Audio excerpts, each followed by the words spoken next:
शिवसेना प्रमुख उद्धव ठाकरे ने भारतीय जनता पार्टी को धोखेबाज कहा है। उन्होंने कहा कि बाला साहब ठाकरे ही वो व्यक्ति थे जिन्होंने भाजपा को सिखाया कि हिंदुत्व की राजनीति के जरिए, भगवा की राजनीति के जरिए केंद्र की सत्ता हासिल की जा सकती है। लेकिन आज भाजपा के लोग उन्हीं बाला साहब और बाला साहब की राजनीति का अपमान कर रहे हैं। दूसरी तरफ भारतीय जनता पार्टी की तरफ से महाराष्ट्र के पूर्व मुख्यमंत्री और भाजपा नेता देवेंद्र फडणवीस हमलावर है।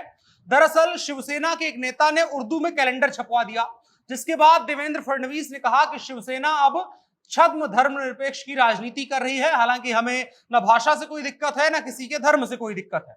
दरअसल उस कैलेंडर में बाला साहब को जनाब कहकर संबोधित किया गया है, जबकि बाला साहब की राजनीति ऐसी नहीं थी और वो ऐसे संबोधनों को पसंद नहीं करते थे। लेकिन जब से भारतीय जनता पार्टी और शिवसेना का गठबंधन टूटा है, तभी से शिवसेना के स्वर भारतीय जनता पार्टी की राजनीति और उनकी जो विरासत की राजनीति है, दोनों से अलग चल रहे हैं। और इसी को लेकर के दोनों के बीच लंबे वक्त से तनातनी चल रही है और चर्चा यहां तक चल रही है कि भारतीय जनता पार्टी महाराष्ट्र सरकार को अस्थिर करने की तैयारी में जुटी हुई है।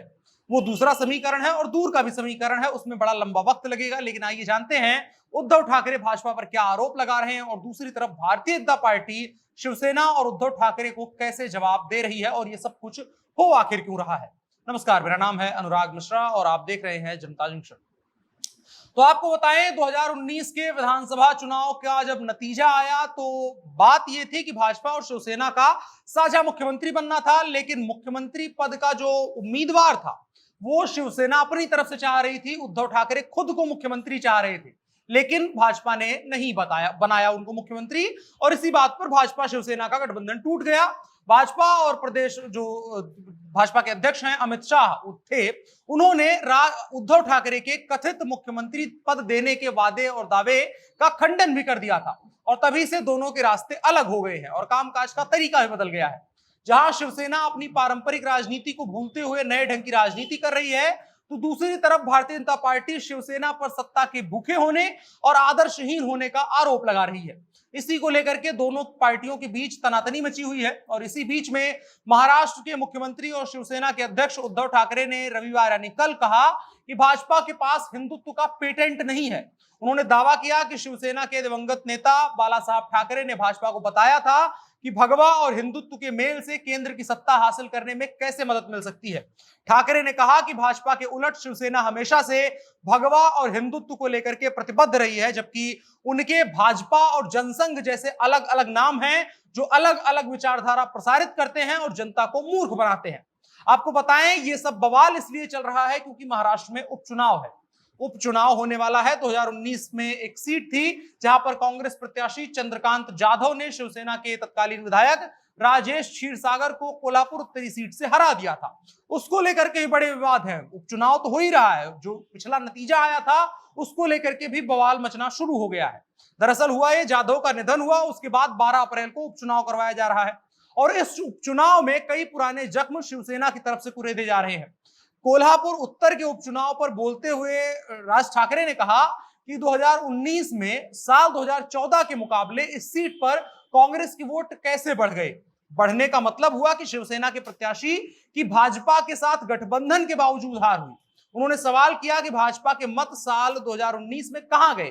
क्या उस समय भाजपा ने कांग्रेस के साथ गुप्त गठबंधन किया था? आपको बताएं, चुनाव के नतीजों के पहले दोनों दलों में गठबंधन था, लेकिन नतीजे आने के बाद मुख्यमंत्री पद को लेकर के दोनों दलों के बीच बहस छिड़ गई। नतीजन रास्ते दोनों के अलग हुए। भाजपा और शिवसेना के बीच जो गठबंधन पहले चलता था और उसमें आमतौर पर शिवसेना कुर्सी की बजाय ताकत पर कब्जा रखती थी, लेकिन उद्धव ठाकरे की राजनीति उससे अलग है। वो कुर्सी और ताकत दोनों चाहते हैं, जिसके चलते दोनों पुराने हिंदुत्ववादी साथियों में अब बवाल मचा हुआ है। अब कोल्हापुर सीट पर 12 अप्रैल को चुनाव है, उसको लेकर के आरोप प्रत्यारोप लग रहे हैं, वो एक अलग बात है।